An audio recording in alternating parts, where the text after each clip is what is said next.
how much would be n minus m divided by n plus m if 2.5 m equal to 0.035 n.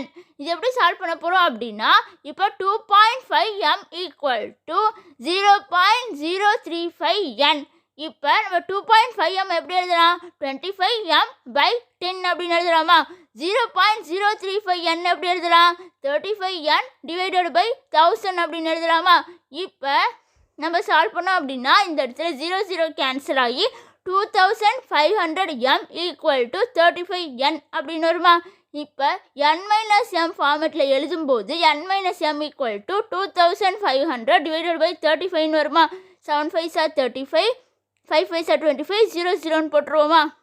இப்போ நமக்கு n by m equal to 500 by 7 அப்படின்னு கிடைக்குது. அதுக்கப்புறம் என்ன பண்ணுறோம் அப்படின்னா, நமக்கு ஒரு ஃபார்முலா இருக்குது.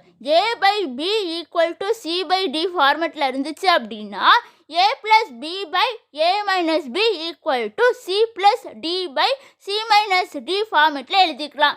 அதே மாதிரி தான் இங்கே பண்ணுறோம். n by m equal to 500 by 7 n plus m by n minus m equal to 500 plus 7 by 500 minus 7ன்னு போடுறோம். அப்படி போடும்போது n plus m by n minus m நமக்கு என்ன கிடைக்குது, 507 by 493. இப்போ நமக்கு கேட்குறது n minus m by n plus m, அது என்னது 493 by 507. இதுதான் ஆன்சர். தேங்க்யூ ஃபார் வாட்சிங் திஸ் வீடியோ. ஏதாச்சும் டவுட் இருந்துச்சுன்னா கமெண்ட் பண்ணுங்கள், கிளியர் பண்ணுறேன். தேங்க்யூ.